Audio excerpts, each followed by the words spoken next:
Hey guys, I'm Dov, and today I'm back with more Total War Warhammer 2 online action. We're here with Bretonnia, and King Louen Leoncoeur is leading the way today. The prophetess has been left back in Couronne, and King Louen is here today to face the might of the Empire in a conflict of men. So let's get to the army compositions. We've got Louen here up on Beaky, of course. Let's see here. In terms of his loadout, he's got Ladies Champion, of course, for the regeneration, Foe Seeker, Stand Your Ground, the Lion's Shield, and the Sword of Couronne. Sword of Couronne in particular, 27 melee defense and 30 armor debuff in an area of effect. Very, very strong. The armor's always nice, and 37 melee defense, of course, is very powerful. In terms of the rest of the army, we've got a Damsel Lore of Life on a horse here to keep up with the main bulk of the army. You've got 3 Knights of the Realm, of course, pretty standard cav loadout as to what you've seen before. Knights Lion-Hearted are one of them, 2 Grail Knights. We've got the Companions of Quenelle and the Defenders of the Fleur-de-Lis as well. So, looking at a full-on component of cav. Yeah, did I mention the peasant mobs? I'm not sure if I did, but they're barely worth mentioning. And we'll go to my opponent's force. So you can see he's brought Karl Franz on foot here, which is not a terrible pick against Bretonnia. I mean, they don't have a whole lot of anti-large, but he'll be relatively safe from things like Grail Knights, although Louen himself does not have anti-large and will be probably pretty good against Franz. Looks like he's got none of his items, just Hold the Line, Foe Seeker, and Stand Your Ground.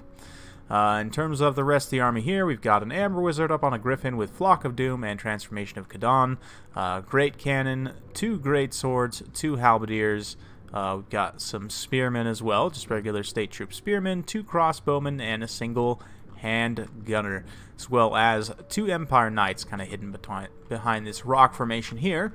Speaking of this rock formation, I'm going to maneuver most of my cav up and around this side to give me as much cover as possible from this great cannon. Obviously, I don't want it shooting at my expensive cavalry units, so we're going to pull around just outside the range here, and Louen's going to take a few shots. He does have the Lion Shield to give him some extra missile resistance, so between his physical resistance and his missile resistance, he's up to a total of, what, about 80% almost mitigation there. So the Lion Shield is definitely a very powerful ability, and I recommend pretty much always taking it on Louen. It makes him very tanky to missile fire while it's active, although you do have to be aware of the cooldown. 90-second cooldown can potentially get you in trouble if you're not careful, but in the right situation can be definitely very useful. You can see the peasant mobs bravely catching cannons with their face, which is exactly what they are meant to do in this situation. Beautiful stuff, as peasants were meant to do here. But yeah, you can see Louen just kind of maneuvering up here. My opponent not really responding with his missiles here. Probably should be trying to get these handgunners up into maybe like this hilltop position here so that he can turn in any direction and shoot. But right now they're still being left over on the flank of this formation. He does have a unit of Outriders as well. Probably a pretty solid pick here, but he's not really maneuvering his forces to respond here very well. So we're going to go ahead, and the Empire Knights did pull back a little bit, but they're going to continue to pull back even more, and a Manticore looks like has been summoned here, going to be thrown into Louen, perhaps to pin him in place while the missiles come over. You can see the crossbowmen are moving to try and fire in there, but the cannon's still just focusing on the peasants, even though there are even, at this point, Knights in range, so a little bit of mismicro there by my opponent. But yeah, you can see Grail Knights and more maneuvering up and around. The peasant mobs should be in place to fix in just a moment. We're going to throw these Knights of the Realm around, although honestly, in Lance formation, you might be able to charge straight through these Spearmen. They are in deeper ranks than is typical. These guys are in 5 ranks deep, so it might be hard to break through with that Lance formation there. But you can see without the Lion Shield active, once those handgunners do open up, Louen starts to take quite a bit of damage. But with the Amber Wizard kind of blocking some of the shots here, and the Sword of Couronne also going off, going to put that Amber Wizard down to only 3 melee defense. He's going to get absolutely taken down. Meanwhile, Knights of the Realm coming in on these Empire Knights. My opponent's trying to respond with some Halberdiers here and the Great Swords as well. We're going to shoot this little gap here with the these guys, the Defenders of the Fleur-de-Lis, and this is a really cost-effective use of them, just shutting down this great cannon and all these crossbowmen who are kind of blobbed up in this pocket here. Franz doing his best to respond, and the Outriders seeing away those peasant mobs, obviously. These ones, fixing these 2 spears in the front, my opponent, again, not really maneuvering his anti-large troops too aggressively, so I'm able to kind of wrap around the different edges of his formation, shoot through the gaps. You can see these companions of Quenelle going to be potentially maneuvering through this gap. Looks like maybe they just dropped their order or something. I'm not really sure, but anyway, France at this point is taking a little bit of damage from Louen, but Leuen's a little bit uncomfortable, and the Knights Lionhearted, or sorry, the Defenders of the Fleur-de-Lis here, between the Outriders and the Handgunners responding with that crossfire, are going to get seen off despite their missile block chance. But the Companions of Quenelle should be coming through shortly. Meanwhile, over on the far side, these Grail Knights, my opponent using both the Greatswords to decent effect, despite the fact that they're not really meant as an anti-large type unit. These Halberdiers here as well doing quite well, but the Empire Knights have been seen off. We have taken some losses to those Halberdiers, certainly.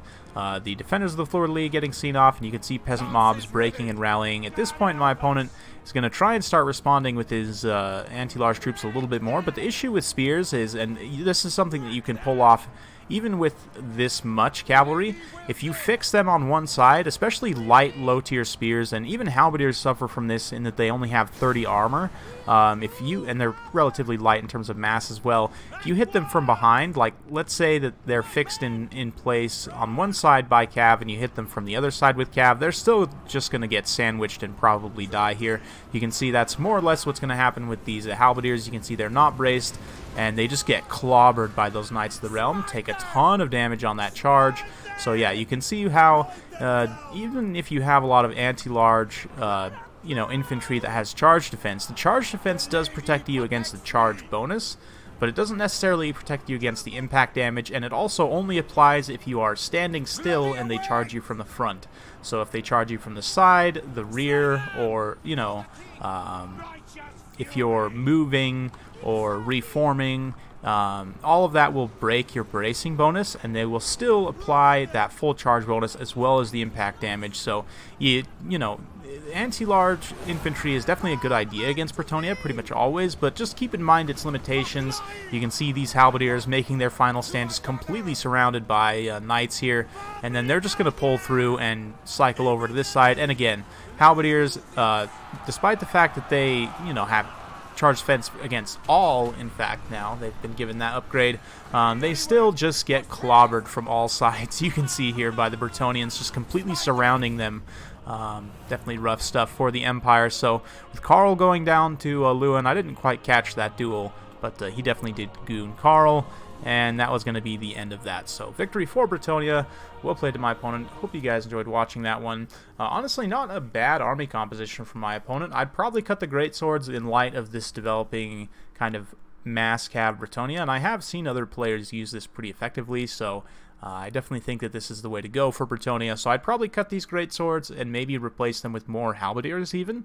Halberdiers I'm not the biggest fan of, but in this matchup they could potentially be pretty decent. Or of course you use those funds to upgrade like these Empire Knights, for example, the Demigryph Knights. That gives you that elite anti-large armor-piercing response. I would also say, while Lore of Beasts is fun, especially with the Amber Wizard on the Griffin, there's definitely better options. And if you have, say, the Royal Altdorf Griffites for the Terror, then you can, cut the Amber Wizard. You don't necessarily need the Manticores. They're pretty subpar anyway. I would honestly probably go with either Shadows or Fire. Flaming Sword of Ruin... you know what? Let's actually just demonstrate this real quick. I have a replay that can demonstrate this. It's relatively short, so we'll jump into it. You can see my opponent has actually taken Bretonnia, and I've got the High Elves. So, not the Empire, but the same concept applies. You could use this same concept with Demigryph Knights, or even with Reichsguard. It might be okay, although probably not against Grail Knights. But the idea here is that we're going to use Flaming Sword of Ruin to give magic damage to these Dragon Princes so that they trade more cost effectively with the Grail tier units, because Grail Knights are obviously very common pick. Even like Companions of Quenelle and other units, Louen himself, there's a lot of physical resistance going around in Bretonnia, so the Flaming Sword of Ruin just helps you bypass that. So using this on something like Demigryph Knights with Halberds, with what my opponent had, would have been very beneficial. Of course, with the High Elves, there is some more, and with the Empire as well. You know, you've got the Luminarch, you've got Knights of the Blazing Sun, the High Elves have the Dragonborn, and dragons themselves, phoenixes, other units with fire damage. So you can definitely get some good value from that. Of course, Teclis himself also has access to Kindle Flame. Unfortunately, the High Elves don't have access to a straight-up fire caster, which I'm very much hoping gets added at some point in the future. I know, let's see, they do have a mage, if I'm not mistaken, like a dragon mage that rides a sun dragon. Anyway, let's briefly go over the army comps. Got a front line of spearmen, dragon princes scattered all around, and a noble supporting the one on the flanks. Of course, the one in the rear is the dragonborn. Or not the Dragonborn, Fireborn, thinking of a different franchise. With the Everqueen's Court Guards in the center. Again, magic armor piercing damage, going to cut through the physical resistance. They're currently shooting at these Grail Guardians here. My opponent's got the Fey Enchantress, said Grail Guardians, a whole line of men-at-arms with shields, a couple of peasant bowmen with fire arrows, which I definitely disagree with the pick of the fire arrows here. Dragon Princes have massive fire resistance, and you really don't need fire damage against anything on the High Elf roster, so probably would have been better to take the poison instead. But anyway, we've got 2 Grail Knights on this side, 2 more Grail Knights out on this side, so a bit more of an infantry force than I typically take, but let's see how it does here. Fireborn going to be immediately coming in and responding to those Grail Guardians, as well as the Everqueen's Court Guards. And here we've got the engagement going down. You can see the Flaming Sword of Ruin being thrown down a little bit late. Would have liked to have it active on the charge there, but yeah, the Spearmen are also going to come get involved here, and they also have the magic fire damage, so they will be cutting through the physical resistance of these Grail Knights. And you can see, although the Dragon Princes have taken some pretty severe damage, they are going to win that fight. You know, more or less it's pretty close, but at the end of the day, the Fireborn come in to give some support. The Spearmen, you know, we're also in here supporting, so should be able to stabilize this other unit of Dragon Princes and see off the other Grail Knights. Shield of Thorns actually upgraded, being used there. Interesting, to buff up the weapon damage. I'm not really sure about that, but we also put an Enfeebling Foe on that fight, so it's not necessarily, again, no fight ever happens in a vacuum, so take that with a grain of salt. I haven't tested it one-to-one to see actually how much of a difference it makes, but in theory, I mean, cutting through that 20% damage mitigation that the Grail Knights have negates one of their defensive stats, and definitely, I think, gives you a nice damage spike, especially when you have the Kindle Flame. And, you know, that just gives you an additional 25% damage there, so definitely think that Flaming Sword of Ruin's a good option there, and of course, since the Empire has access to it, I just thought I'd share this quick replay. My opponent is going to admit defeat in just a moment here, so yeah, Flaming Sword of Ruin, I think, would be the way to go with the Empire, although, of course, Occam's Mind Razor is, granted, a more expensive spell for the Lore of Shadows, but it does also give magic damage on melee attacks, so let's just quickly finalize things here in the post-battle screen. So yeah, Empire, Karl Franz, probably a pretty solid pick, although I would definitely recommend taking both of his items. Hold the Line's not bad, and if you have him on foot, maybe you do want Foe Seeker for the vigor and speed, but then instead of the Amber Wizard, we're going to take a Bright Wizard here. We will put him on a Warhorse just for some extra mobility, and then we'll take Burning Head's good just in case they bring a heavy infantry force. You never know. Sometimes Bretonnian players surprise you and just bring like mass foot squires and stuff like that, but not typical. But if they do, then you have the Burning Head to help burn them out. Flaming Sword of Ruin, of course, is the main piece here to help counter the physical resistance of the many Bretonnian units, although be aware, I think Companions of Quenelle do actually have fire resistance. I'm not sure about that, but that's only a single unit, so overall going to be very useful. And of course, Cascading Fire Cloak, the 27 melee defense and 20% armor piercing damage, very useful to cast on something like your Demigryph Knights to give him extra melee defense and AP. On Franz himself, if he's getting gooned, bringing Franz without healing is a little bit risky, so if you wanted to make this list more competitive, I would say Volkmar actually might not be a bad pick here. He's going to be significantly more expensive, but the Grand Soulfire does give you pretty much immunity to the attacks of the Grail tier units, the ones with magic attacks, for a short while. Then you also have the other support buffs, and of course the Bound Banishment, although in this guise he is quite expensive, so keep that in mind. He does have base magic resistance 40% as well as the mitigation from the healing, so, you know, definitely pretty tanky against the Grail tier units, but doesn't have that much offensive power against large. Pretty good against infantry, and he also causes terror, so again, there's another source of terror for you. But something like this, and maybe you take some State Troop Spearmen here, maybe you grab some Halberdiers. Of course, the Demigryph Knights, we'll grab a couple of them, and it might not hurt, just since we're going with a fire build, to actually get a Warrior Priest, and we'll run him with just the Hammer of Sigmar. Actually, Soulfire might not be a bad idea, and we'll grab the Banner of Eternal Flame, just to give them baseline fire attacks, so that if we throw Flaming Sword of Ruin on one of the other units, then they will, you know, still have that. And then, in terms of the rest of the army here, a Great Cannon probably would be a good idea. If you had a little bit more spend here, I might actually do something like cut the mount on this guy, just to grab the Hammer of the Witches, because it's, of course, as a Regiment of Renown, it's typically much more cost effective. You can see actually not that much more cost effective in terms of its actual cost. Interesting, I didn't ever realize it's only 18 points less, but still 18 points less is 18 points less. And the magic damage, although it doesn't really matter that much when it's hitting cavalry models, because it'll pretty much just one-shot them anyway, it does matter when you're shooting at someone like Louen, for example, who does have physical resistance that will bypass that mitigation for him. So I definitely recommend the Hammer of the Witches in this matchup. So yeah, something like this I think would be pretty solid. I'm a bit lighter on traditional skirmishers, so I might go in and say, like, if we can maybe cut one or more thing here or there,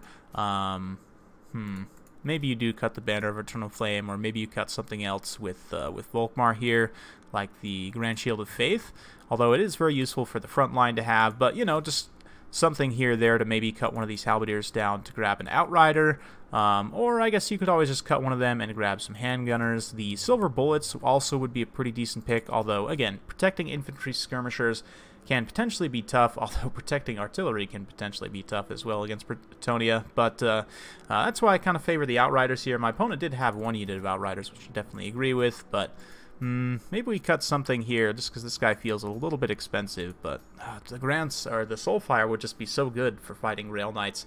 It's hard to really justify cutting that. So man, I'm agonizing. This is what I do when I make my builds, guys. So I kind of agonize over things here and there. But anyway, this is kind of my theory craft, a very long tangent about theory crafting, even featuring a replay with entirely separate races, but, you know, there you go.